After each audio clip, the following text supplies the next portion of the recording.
मेरे दोस्त को अलविदा कहे हुए। और इन 365 दिनों में शायद ही कोई दिन ऐसा गुजरा हो जब उसने चेतना पर दस्तक न दी हो। वह जब भी याद आया, एक खुशनुमा हवा के झोंके की तरह याद आया। उसने भीतर की वेदना को जैसे प्रफुल्लित करके ही छोड़ा। उसने अपनी स्मृति को वेदना में नहीं बदलने दिया।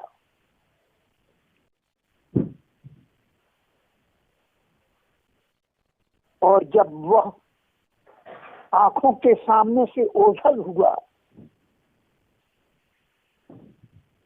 तो हमेशा यही महसूस हुआ कि हम ही उसे न भूल जाएं।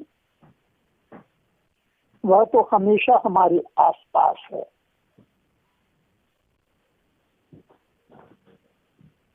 शरद दत्त मुझे हमेशा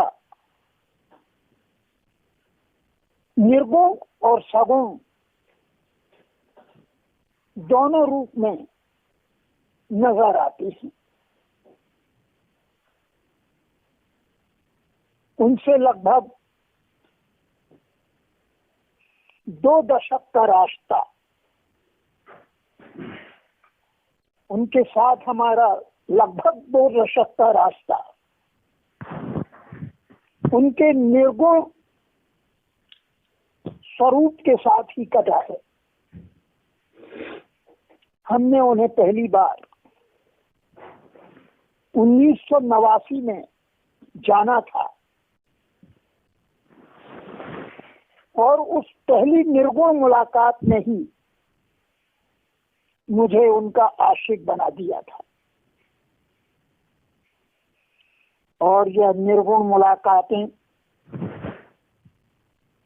लगातार 2 दशकों तक चलती रही। 1989 से लगभग 2010 तक। पहली बार उनसे सगुण रूप में मिलने का अवसर मुझे 2010 में मिला। और उस पहली मुलाकात में हमें ऐसा लगा कि हम तो उनसे न जाने कब से मिलते रहे हैं। और मिलने के बाद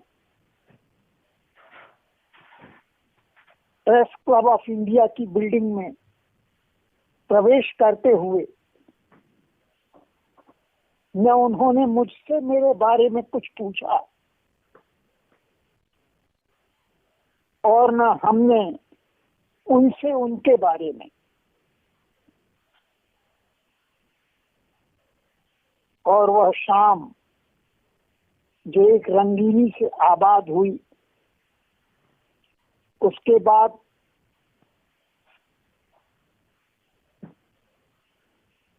आखिरी साल 2023 लगातार उनसे जो मुलाकातें होती रहीं। जब भी दिल्ली आया,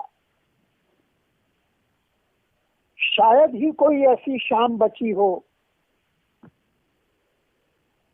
जो उनके साथ न गुजरी हो।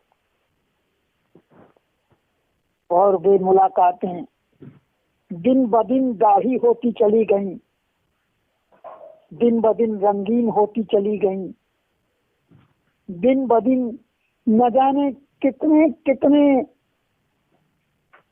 रंगीन ख्यालों से वाबस्ता होती चली गईं। और कितने ही लोगों से उनके साथ मिला, कितने ही लोगों के बारे में उनसे मुलाकातें उनके संस्मरणों के जरिए की। और कितने ही लोगों से उनके साथ नई नई मुलाकातें हुई।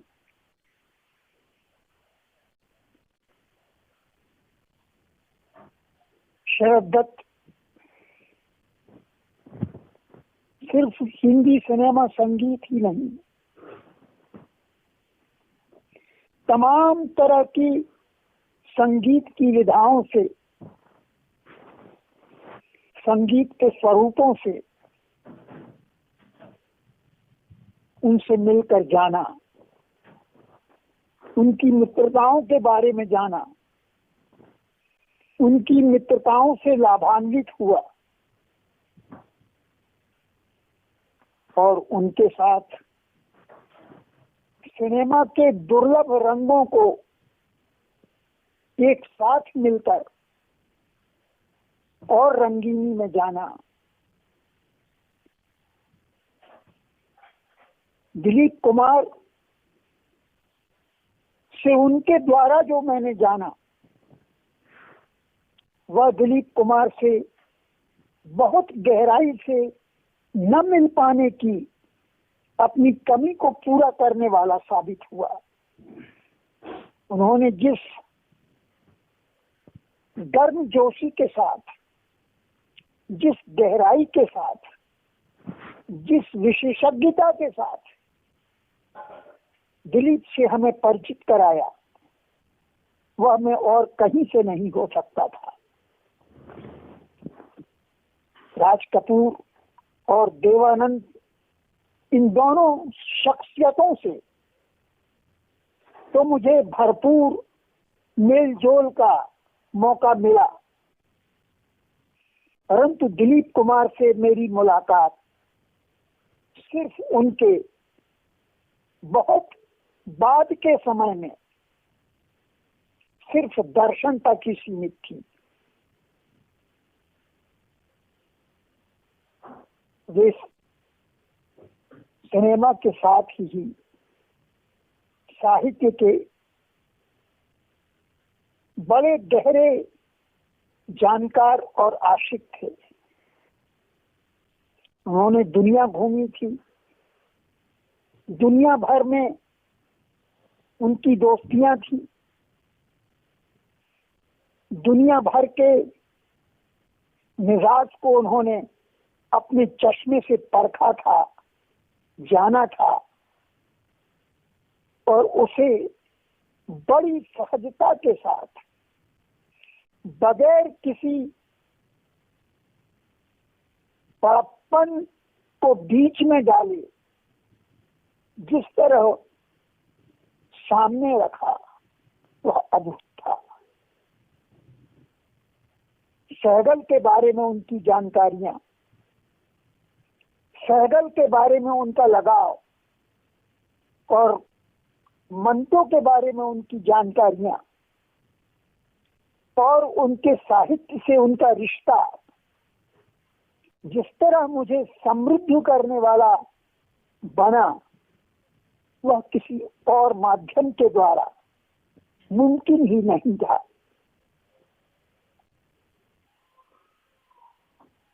उनके जरिए मैं जिन बड़े बड़े लोगों से मिला, उनमें यदि खुशवंत सिंह साहब थे,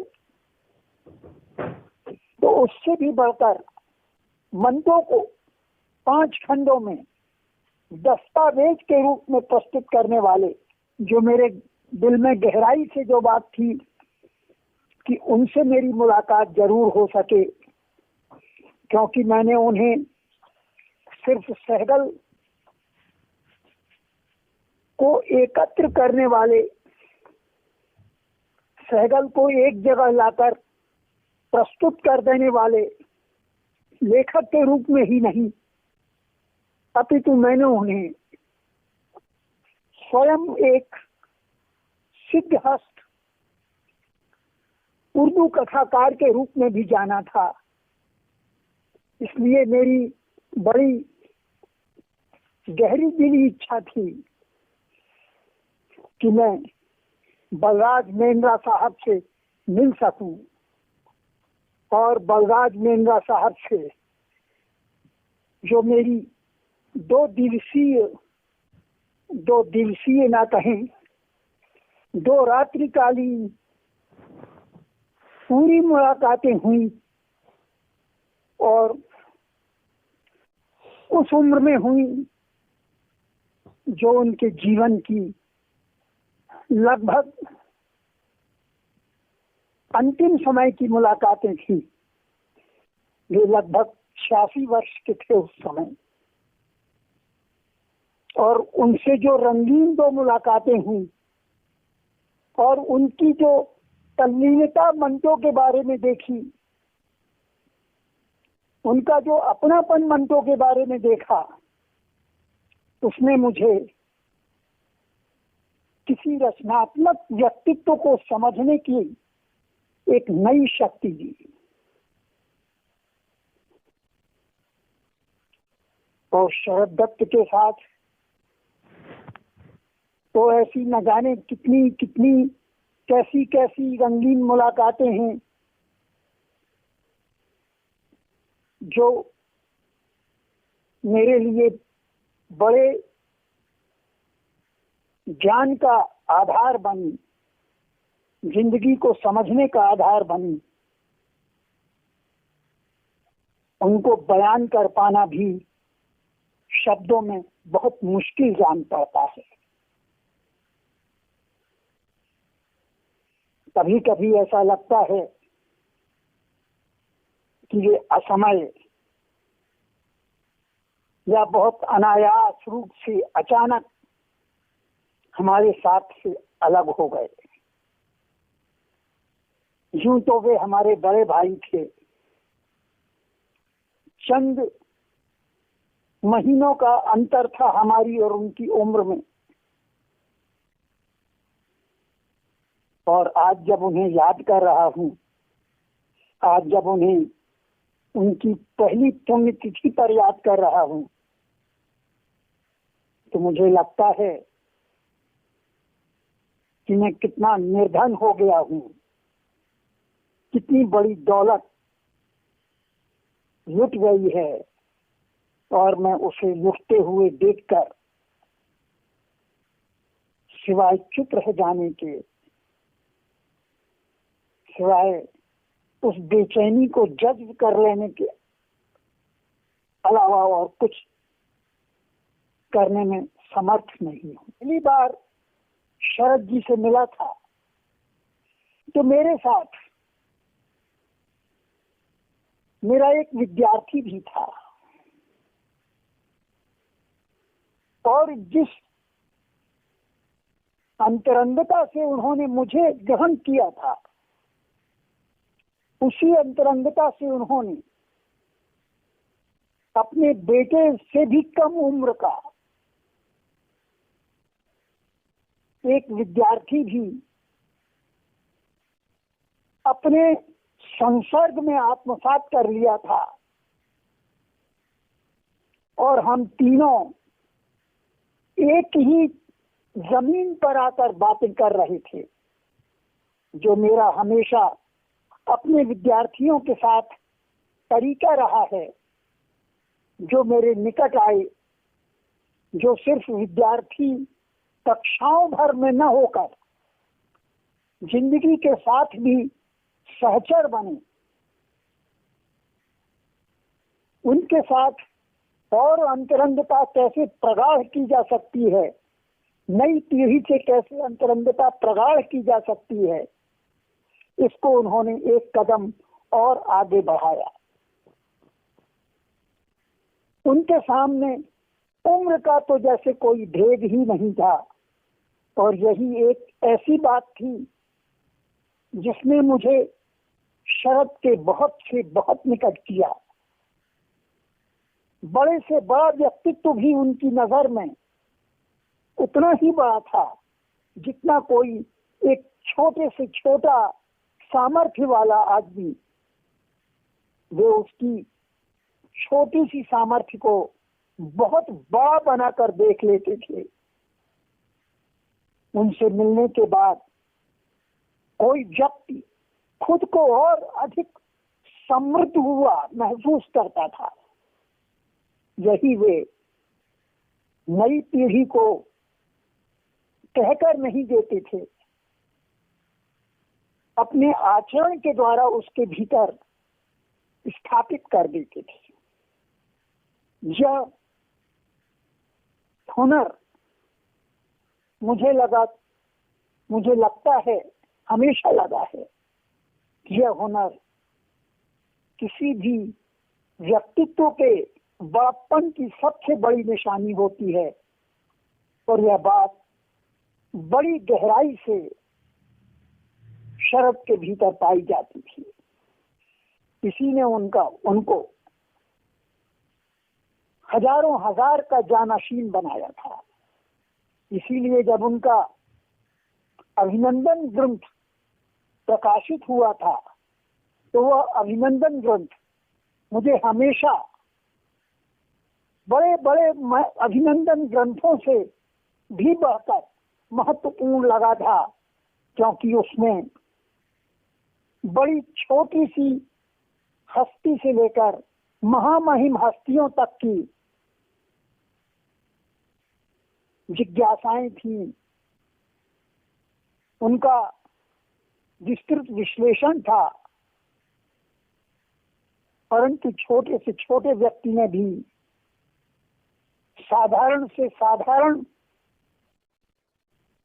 बुद्धि विलास वाले व्यक्ति का भी जिस तरह से भावना संसार उनके बारे में उमड़ा था और जैसा महत्वपूर्ण ढंग से वह ग्रंथ बना था, वह उनकी सबसे मिलकर एक रस हो जाने की क्षमता को उजागर करने वाला ग्रंथ था।